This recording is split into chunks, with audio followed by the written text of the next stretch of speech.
Well, welcome to Buick Outdoors. If you're around here, my name is Sheldon Marion, and today I'm joined by my puppies, and we're going to be out here camping at one of the abandoned leases.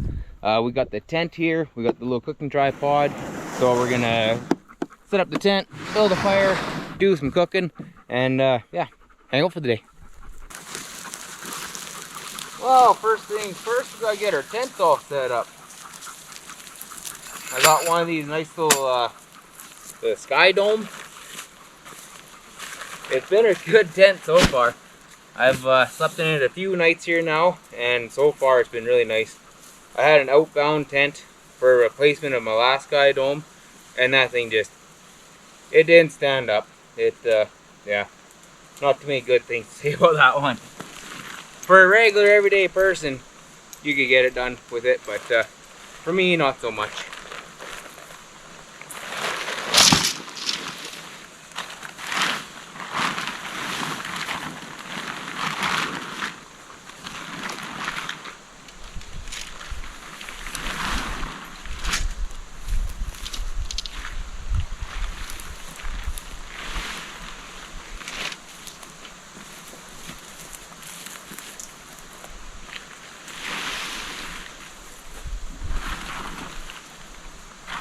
Oh, this is the floor for the, this is the door on this side, so once I'm done setting it up, I'll have to rotate it around, but that's no big deal.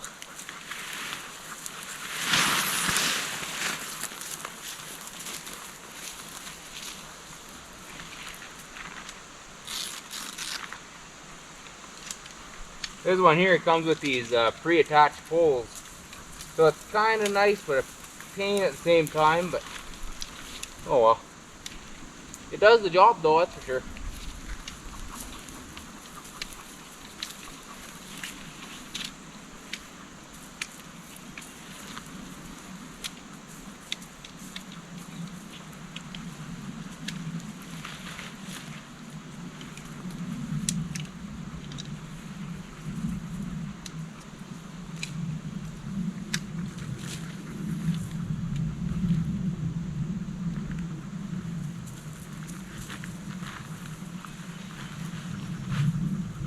Last time I used this was just a couple of days ago, and it was a little wet. So once I have this all set up, I think I'm going to leave that rain fly off for a little bit, so that way it kind of dries out. If I knew I wasn't going to be using it right away, I would have set this up at home, let it dry out, but yeah, I was just waiting on a storm to pass, and we're right back out here.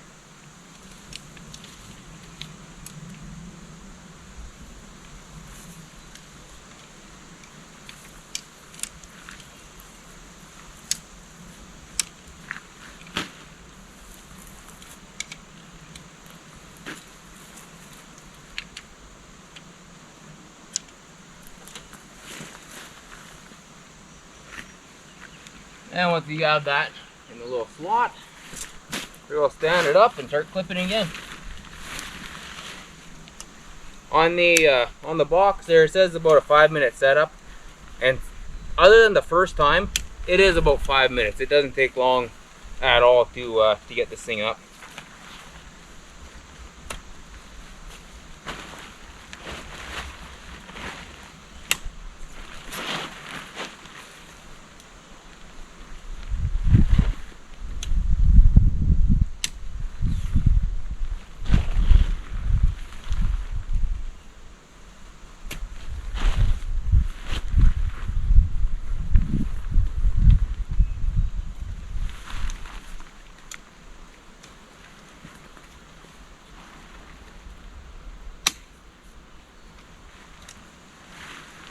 There we go, that's the first one.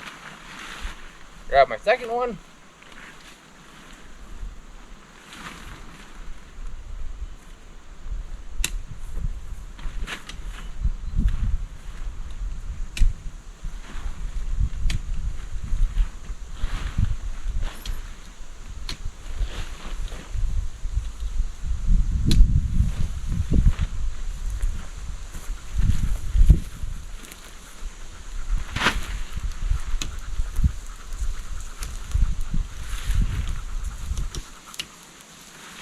Might be a little too much tension on that other side. Must have loosened it off. Get this last one. And to adjust these a little bit. Oh, there it goes. Kind of did it for me.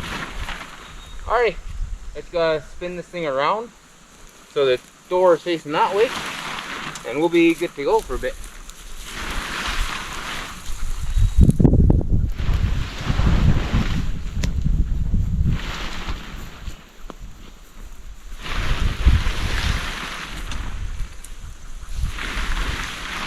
As you can see, I'm not exactly kind and gentle with my stuff.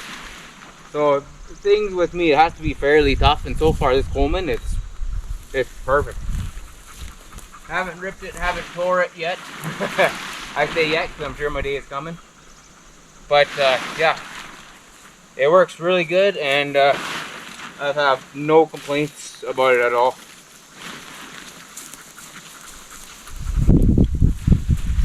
There we go.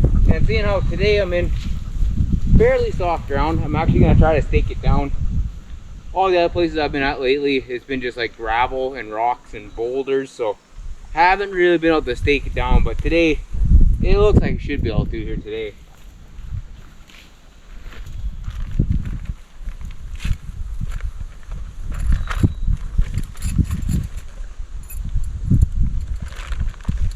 One thing that's nice, these stakes that came with it, they're actually like pretty heavy duty. Like I think these would actually be almost hard to bend, where other ones with other tents, when you get them, like you can grab them and just twist them and it bends instantly. Oh, I don't think we're quite ready for either of these.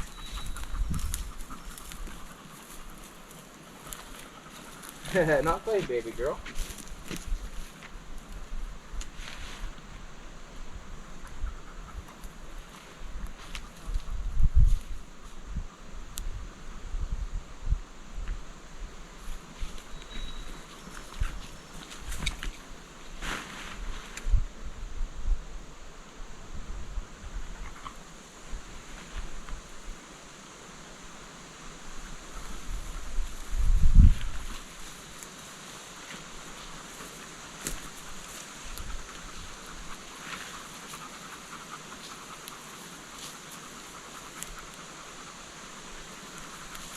Alright, there we go. Stake down.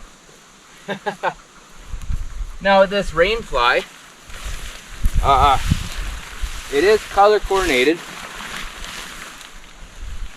So we got this red strap over here. It goes to this red buckle that's on the bottom of this one. And this is also pretty wet. So I'll do, yeah, maybe I'll throw it on there and then just leave the door open and let the wind kind of circulate. Yeah, I'll do that. I'll try it anyways. Hopefully it dries it out. It should. Watch out there, Daisy. Watch out, girl. Thank you.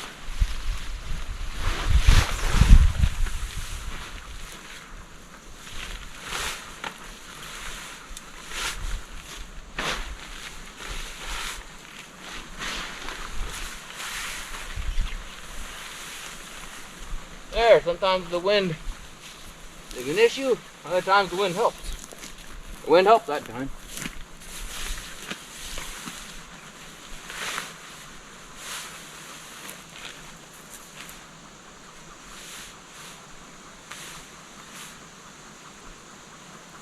There, get that corner, go to the opposite corner.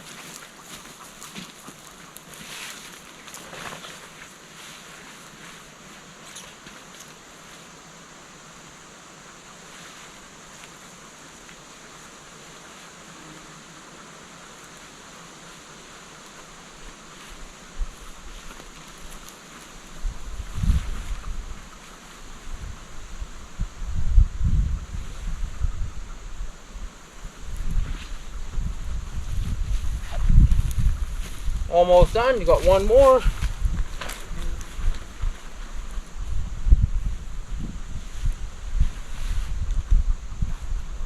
And there we have it. Now one last thing is you have this pole that makes a nice little lip on the top of that rain fly. It quickly snaps together. And then right here on the underside underneath, you have a nice little guide for it to go on. Goes all the way through. And then in here, right by the one clip, there's a little red tag with a hole in it. And the hole is reinforced with a little metal ring. So you simply put it in there, hold tension on it, come to this side,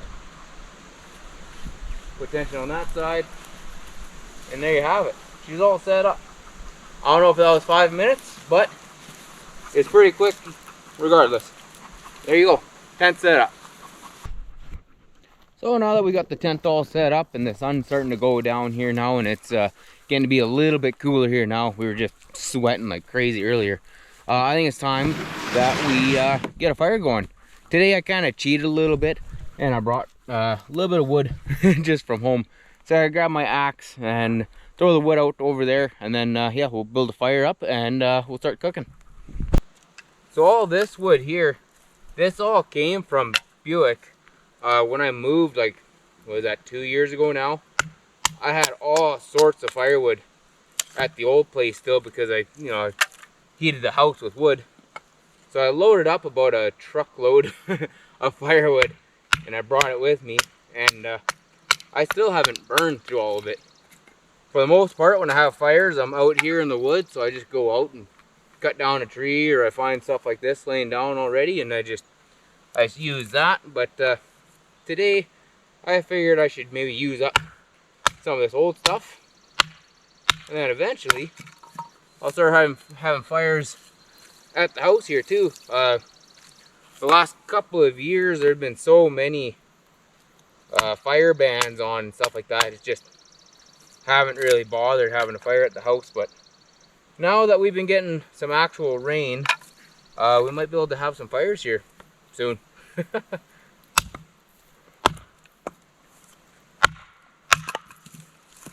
And this stuff here, like I said, like it's been, I mean, I cut standing dead pine for the house. So in this stuff, it was standing dead, so it was already dry real when I cut it down. And now that's been sitting around for probably about 3 years, I bet you. Yeah, this stuff is extremely dry, so we shouldn't have a problem getting a fire going today. That one there's not the best for making kindling. A couple of knots in it and stuff. But we'll see how this one looks. Not too bad.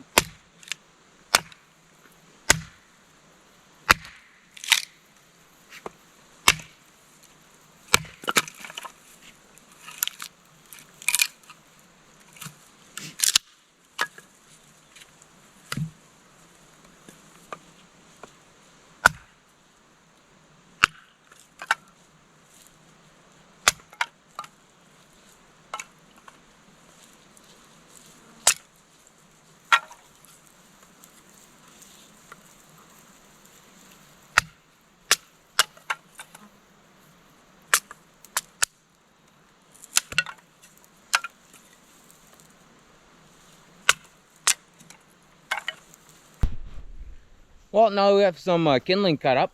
I'm going to grab some fire starter, and instead of using my good Canadian Tire pliers or dolling my knife, I think what I'm going to do is I'm going to grab a nice little handful of this stuff here. It's nice and dry, real small, and if you bundle that up, it just goes up like crazy. So I'm going to grab an arm load of this stuff here, and then we'll go back and we'll light a fire.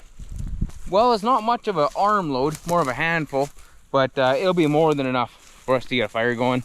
So we're gonna go over here where our makeshift fire pit is, and we'll get this thing going. What I did earlier today, because we are just surrounded by grass and there's not exactly a fire pit here, and I did it off camera because I don't exactly want to promote people going out and like essentially lighting grass fires. I slowly but surely burnt some of this grass off. So I pretty well little fire. When I got about 6 inches, I put it out, step on it, put water on it, whatever, and then that way when we do create a fire, we shouldn't have a big getaway on us. But yeah, Anyways, I didn't want to do that on camera because then I don't want somebody going out and saying, well, you know, the Buick Outdoors guy, he told me to do this. So yeah. Alrighty, I'm gonna put this down and then we'll get this fire going. So with this stuff here, pretty well, I'm just interested in the smaller stuff at the top, and basically just break it up, put it into a little pile, and then light it from underneath. It's pretty simple stuff. Not exactly reinventing the wheel here.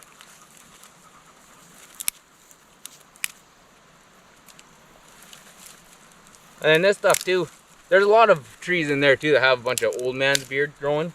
And that's like that green moss. But I don't really think we'll need that today. Plus this stuff, it is so incredibly dry. Once I put a flame under it, I'll probably have to hold the lighter there for a few seconds or whatever, but it should go up good and quick. And then also too, in the middle of my burnt ring here is where I'm putting the fire. So it's not off to the side. I'm gonna keep it to where the grass is already burnt. The green grass, it didn't burn, but this under grass, like that real brown dead stuff, it burnt. So it shouldn't be a problem. And yeah, if it does start to go away, I got 3-gallon water jugs in the truck. So I mean, we can douse this, because I used one when I was doing this, and then I got 2 more, so lots of water. Plus I got my shovel and all that stuff too. So yeah, we shouldn't have an issue with this. So let's see if I can just get underneath here and get this stuff going.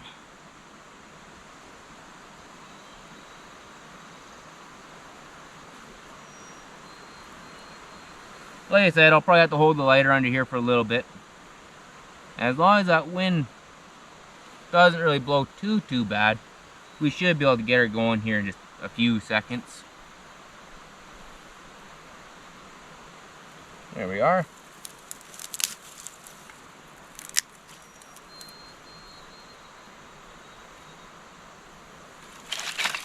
This grass here, that'll probably catch on fire. So why don't we just pull it out, throw it on top. And just like any other fire, start small. Start small, start stacking bigger stuff on top. Ran my hand into a little knot there, that kind of hurt.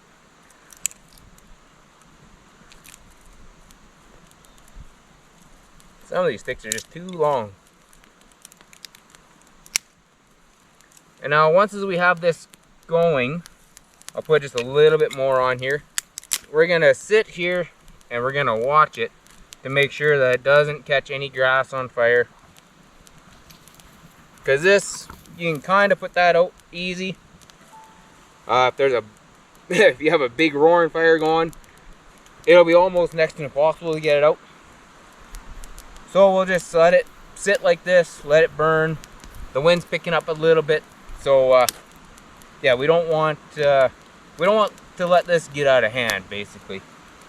So put on these last 2 pieces, and then we'll just sit and watch. Some of this green grass, it will catch on fire, and when it does, it'll spread a little bit. We'll stomp on it, put out that fire, and yeah, we'll have a nice controlled fire. This will all be burnt up and good, and that way we can be kind of at least somewhat responsible. See, like this grass here, it's starting to catch on fire, but that's kind of expected. And it is moving this way, but there's like a nice little fire break there where it's already burnt. So I mean, you can't burn burnt grass. So yeah. Now we'll let this just kind of slowly go. As it slowly builds, we'll throw on the rest of our little sticks here, and we'll slowly move up to our kindling. And pretty soon we'll have a fire that we can cook over. I think I got a pork roast today. It's either pork roast or tri-tip sirloins. So yeah, won't be long and we'll start cooking. Alright guys, we have our fire going here, and we slowly stepped it up to bigger wood, and you can see my little makeshift fire break is working pretty good. It's, you know, it's spread, you know, a couple inches there, a couple inches over there, but for the most part It's nice and it's stable. And I can't stress enough, like, if you ever do this, do not leave this fire, and make sure you have firefighting equipment on hand. Don't do this and just expect it to do this. You know, when I'm doing this, I'm right here. I'm not going to the truck. I'm not playing with the dogs. I'm not playing with my kids, nothing like that. You're here with your fire. If this gets out of control and you do start a forest fire, at least in BC, there is a good chance that you will be held liable and responsible for all of the cost to put that fire out. So when you see those little A-Star helicopters flying around, they're like $2,000 an hour when they have like 4 or 5 of them on a fire, plus a water bomber, the initial attack crew of like 12 guys, all the rental equipment, fuel expenses. It can get into the millions of dollars. So don't screw around with this stuff, and just be very, very mindful. Also, don't do this if there's ever a fire ban. There's a fire ban in place for a reason. Right now there isn't. They took them all off because we've had several inches of rain this last week. So with that, I'm comfortable with this. And even if they pulled off the fire bans and it was extremely dry and I wasn't comfortable, I wouldn't do it just because the fire bans are off. There's been a lot of times where I've gone out camping and I didn't have a fire. Not because there was fire bans. There wasn't any fire bans at all. But it was just so incredibly dry that I didn't feel comfortable having a fire. So just keep that in mind when you're out and doing stuff like this. But now that we got the fire going, I'm going to put on a couple of bigger logs once it dies down a little bit. Right now she's still pretty piping hot. And then I'll set up the tripod cooker, and we'll get that heated up, cleaned off, and then we'll throw, pretty sure, the pork loin. Put that on there, and we'll be cooking that for probably about 2 hours.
There we go. Got the old tripod set up. Get that a little bit lower so it gets nice and hot. Then I'm able to clean it up. When it sits around in the box of the truck there, it gets a little dirty. But it also gets the job done, so I don't mind. There we go, something like that. With this, it seems like when it gets too hot, it tries to fold itself down, but whatever, right there will be fine just to clean it up for now, and then we'll raise it once we're done cleaning it, and then we'll start cooking. But in the meantime, we'll head over to the cooler, and we'll grab that pork loin out and well, get that all ready. Okay, pull out the old cooler, and inside I got my fancy cutting board because I'm finally civilized. So we got some new salt because my other one was just terrible. Some Italiano. What else should we put on here? Roasted garlic and pepper. Some oregano would be alright. Which one's this? Greek. Yeah, there, we'll make a little concoction. And of course a little bit of pepper. Underneath my frying pan. There she is. Pork loin, center roast, boneless. 12 bucks. Not too bad, eh? Put this back. Grab my tongs, freshly washed. Finally took those home, gave them a clean. And yeah, there we go. Now basically I'm gonna rip this plastic off, season it here, and then we'll take her over to the fire once we clean her up, and we'll get to cooking. And this, we'll see how this actually turns out. I mean, it should be good. I don't have my doubts there, but I don't think I've ever put Greek seasoning on pork before, but it sounds like something that you'd put on pork. Oh, the stupid label. Put that up here in my garbage corner. Oh yeah, kind of a nice little sweet smell to it. And we'll take this plastic completely off first. Again, in my junk corner, when I get home, I pull up next to the garbage can and everything in that corner pretty well just goes. And then this stuff here, I'll try not to burn it off. We'll put up that grate high enough where this just kind of slowly roasts. Do that.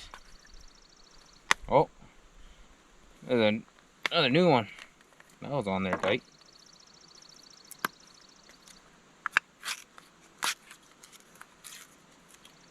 There you go, garbage corner. And this almost smells similar, just less sweet. I don't know what's sweet in that Greek stuff, but sure smells good.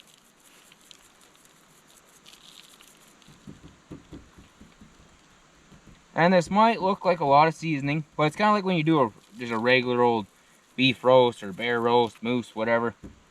When you're doing like a steak, you're seasoning that top layer, and it's for a, you know, half inch of meat. Where this, you're pretty well seasoning that much meat because you're kind of doing just the top layer. So don't be shy with your seasonings. Then oregano.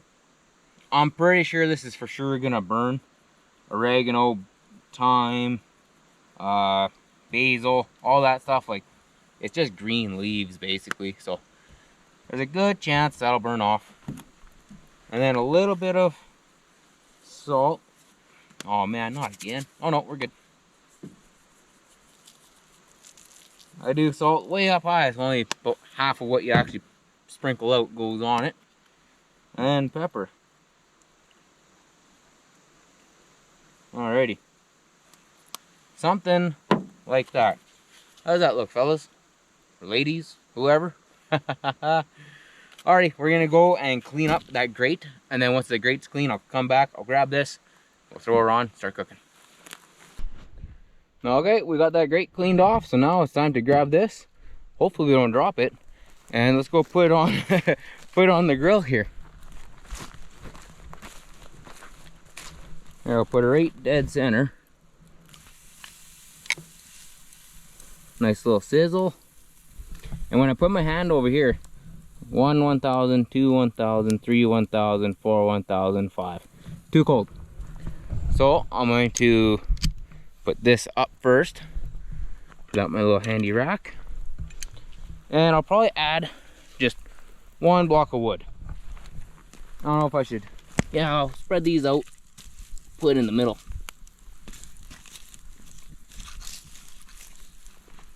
There we go. I was in the smoke there. So when I'm doing this, I like to be able to put my hand up above the fire, and if you hold it there for about 4 seconds, that seems to be about right. Where at 5, I could hold it there comfortably, so it's not hot enough. So now once this gets going, we'll test her out again. And if I have to, I'll put another piece of wood on. Get this stuff kind of out of the way. We get some air going through the sides. That'll catch on fire, and yeah, we'll be cooking. So our firewood that we just put on there, she's finally lit up here. So now let's test her out. 1, 1,000, 2, 1,000, 3, 1,000, 4, 1,000, 5, 1,000. Not quite. See, I can still hold my hand there. So we'll grab 2 more pieces, throw them across, and then we'll be good to go. When you're doing this too, the smaller the pieces, the faster it lights on fire, and the faster it burns, and the hotter it burns. So if we grab 2 more, maybe quarter chunks, and put it on there, it'll increase the temperature, but it won't be extremely hot. It's more of a slow burn kind of thing. So I'm gonna split up. I think I already got a half here. So I gotta split that one in half, and then we'll throw that on, and we'll temperature test it again. Well, with our 2 pieces split, we'll grab it, we'll put them on here. There's 1 and 2. And now when those light on fire, which should be pretty quick here, we'll be able to hold our hand here, and I bet you we'll be able to get probably 3 to 4 seconds, and it'll be good to go. And then we'll let our pork just sit there and roast. And then also, now that the fire is a little bit higher up, if it is too hot, I can just raise the grate up, whatever, an inch or 2 kind of a thing. And yeah, we're cooking. 1 1000, 2 1000, 3 1000. Whoa, yeah, it's good. Things got a little hot there with the old pork roast, so I had to raise up the grate about 1 or 2 lengths. But I just want to check on it, make sure I'm not burning nothing. Oh no, it looks beautiful. Here, we'll even turn it. Put on them grill marks, you know what I mean? There we go. Pat, pat. It's good to go. Hang the tongs back up. Cook on it here for another probably 45 minutes or so, and then we'll flip her and do the other side. So it's been about 35-40 minutes, and I flipped the pork loin, and it's looking absolutely beautiful. I just want to double check this side because I had to put a little more firewood on. I just want to make sure I'm not burning it. I actually just finished recording a podcast about campfire cooking. So if you guys like podcasts, come back and listen to that or watch it or whatever. I think that'll be out September 1st. Doing 1 podcast a month, just so that way I can actually stay on top of it for once. But yeah, we had to add 2 more blocks of wood there. We had to raise this up because the flames, they went whoosh. But now we're just slowly roasting. And yeah, this will be probably about another 45 minutes to an hour or so. I'll probably cook on this side for another 30 minutes and then flip it back over, do that for about another 20 or so, just because I don't want to eat raw pork basically. But yeah, she's coming along, and we'll be eating here fairly soon. I brought frozen vegetables this time. The last couple of days I've been eating canned vegetables, and they're just horrible. So I went to town, bought frozen vegetables, brought those out, so they'll be much better. But yeah, maybe what I'll do now is I'll go over, I'll put that in one of the little canisters or the little tinfoil things, and we'll throw that on maybe once we flip this, and then that way yeah, those can get all nice and hot and full of butter and goodness and all that good stuff. We'll probably do, I don't know, I've been liking that roasted garlic stuff here lately, so maybe we'll just kind of continue on with that, and then that way it's kind of a good comparative to canned vegetables. Yeah, roasted garlic and peppers, this with a little knob of butter, and yeah, the canned vegetables, I don't recommend them. I would rather just go hungry instead of eat those. But yeah, I'll grab this stuff out, and then we'll get our vegetables ready. So we got our little tin, and we got here peas and carrots. I think that was the last thing I ate out of the can was peas and carrots. And they weren't too bad, but the mixed vegetables with the green beans in it, like, I absolutely love green beans, but those were just horrible. I wouldn't recommend anybody to eat those. It was terrible. So with these, there we go. I'm thinking maybe what I'll do today with these, instead of putting any seasoning on them, I'll just put like salt and pepper. But here we got, I don't know what you'd call that, but a tablespoon of butter. Put that in there. Then we have our pepper. I really like pepper on my vegetables, so the amount that I put on them probably isn't the same amount that you'll like on yours. And then salt. Yeah, about that much. One thing I got too, they got lids for these. I might put one on. I've used them before. I've used it before, and it seems it might help a little bit. But yeah, maybe I'll give her a go here today. Put a lid on, that way it kind of holds in some of that steam and such.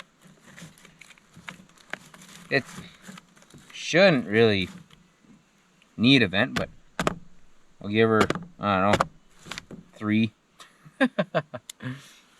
There we go. So now I got the peas back in there in the ice pack. I got this Coleman Extreme. It's like, you find them at like Canadian Tire and Walmart. It's actually my grandpa's, has a little initials here, OSM. Oh boy, he gave me that. Well, he didn't really give it to me. He passed away, and somebody said, hey, you want a cooler? So, taking grandpa's cooler camping. But yeah, this little Coleman Extreme, like, it just, I'm like amazed at how well it actually keeps things cold. Normally cheapo coolers like this, they kind of suck, to be honest with you. You know, you can put a ice pack in there for an afternoon, and you know, that evening you better get going home because all your stuff is getting hot. Where this, I go out for 3-4 days at a time, and so far it's been holding up great.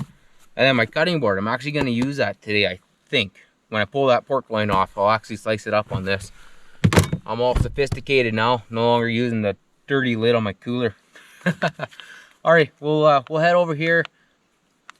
We can probably put these in. Yeah, I don't think it'll really hurt if we put it on the fire now. I mean, it's just gonna stay hot, really. So, yeah, we'll head over to the fire. We'll put these on the grate, and then pretty well, I'm gonna sit back and relax for about another hour and just keep cooking. Well, as you can see, it's almost dark. So we've been cooking on this for close to 3 hours now, just kind of slowly roasting it, and it's looking absolutely delicious. So I think what we're going to do now is we're going to pull it off the grill here. We're going to take it over to the tailgate. I got my cutting board already out, and we'll let it rest for whatever, like 3 minutes kind of a thing. And then we'll slice into it and see if it's all the way cooked or not. Again, hopefully I don't drop this. If I did, honestly, I'd probably turn off the camera, redo the shoot, and just pretend that I didn't drop it and then eat it. Alrighty, there we go. We got that on there. We're gonna go back over here, grab our vegetables. I don't know, this tin, it might melt that cutting board. I guess we're gonna find out. Yeah, if not, I got like that rock guard stuff on my tailgate. That shouldn't melt. I don't know. But regardless, we'll bring it over here. We'll try the cutting board first. If it does melt it, well, I guess I'm going back to Canadian Tire and buy another $10 one. There we go. We'll let this sit, like I said, a couple of minutes just to let it cool off a little bit. And then we'll pull out the old buck knife, we'll slice her up, and yeah, we'll have some supper. Okay, so that didn't melt, but it's pretty hot. Yeah, it doesn't look like it melted. And now with this, maybe I'll cut off the small end here. Just because my knife is not very big, but we'll see if it's cooked all the way through or not. Yeah, it should be. I mean, it's been on there for a couple of hours. And oh man, the juice out of that thing, it's dripping. Oh, it smells great. So with this, we'll probably cut 3 pieces, maybe 4. Dogs always get a little bit of my food here too. But like, look at that. How often do you see that of a pork loin? See all that stuff dripping out? Slow roast over the fire, I'm telling you. It's the best way to cook anything. Ooh, there we go. That looks beautiful. So we got 3 pieces of pork loin. Grab our vegetables. I haven't really mixed these up or nothing. I just kind of let them sit there. Hopefully the butter's melted and all that. Yeah, it really hasn't been on there for too long, but oh yeah. Gonna give her one of them. That's good enough for me. There we go. I'll take about 3/4 of it, and then the dogs will get that last little bit. And as always, beans. This Bush's Best Sweet and Tangy vegetarian baked beans, man, they are phenomenal. Oh, before I get too ahead, I'm gonna need my pepper for that. I don't know if you can hear that or not. We got a nighthawk flying around. I absolutely love those birds. Stellar jays are definitely my favorite bird. Nighthawk, pretty close second. And look at this. Your boy's growing up. I got a real fork. Them stupid wood ones. I hate those things. I didn't like plastic forks, but those wood ones are almost just as bad as plastic. Except they don't break, which is good. There we go. Half a can of beans or so. Make a nice sloppy mess. And when we're out here in the bush, we don't cook for looks, we cook for taste. And this is going to taste amazing. Put a little bit more pepper on this, especially the beans. There we go. Now we got fancy beans. Alright, let's head over there, sit down by the fire, and have a bite. Oh, there we go. That is one heck of a good looking meal. I think I'm going to start off with a little corner chunk of this pork loin. Just cuts like butter. Hello, Daisy.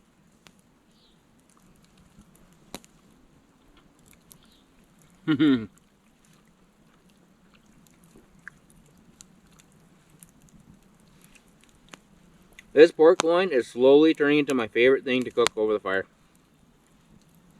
Especially when it turns out like this, you've seen the juice just like dripping off of it. Oh man, that is so good. Add a little bit of beans to it.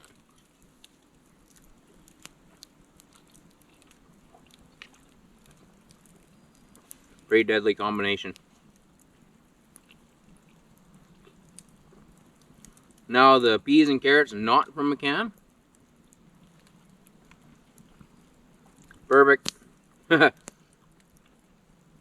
I love vegetables. So for me to say that the canned vegetables were terrible, it's pretty bad because I love every vegetable out there. Like I'm not picky with vegetables at all.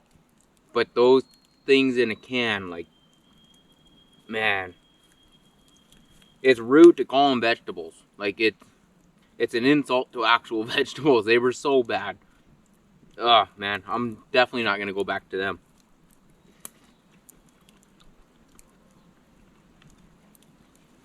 Daisy, you gotta wait for your bite, baby. Once I'm done eating, then I'll give you yours, okay? You gotta back up though. You're bagging pretty bad. Go on. Good girl.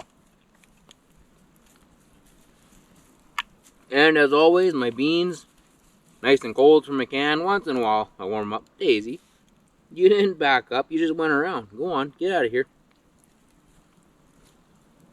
Yeah, beans, you know, it's one of those things where, like, if you warm them up, they're okay. But cold, I don't know. For whatever reason, I don't even think I ate them much when I was a kid. Just, I don't know. I just love cold beans. But I think I'm going to sit here by the fire, enjoy my supper. When I'm done, I'm going to feed the dogs a little extra. They already had their dog food, but I mean, I can't cook a pork roast like this and then not give them some. That's just mean.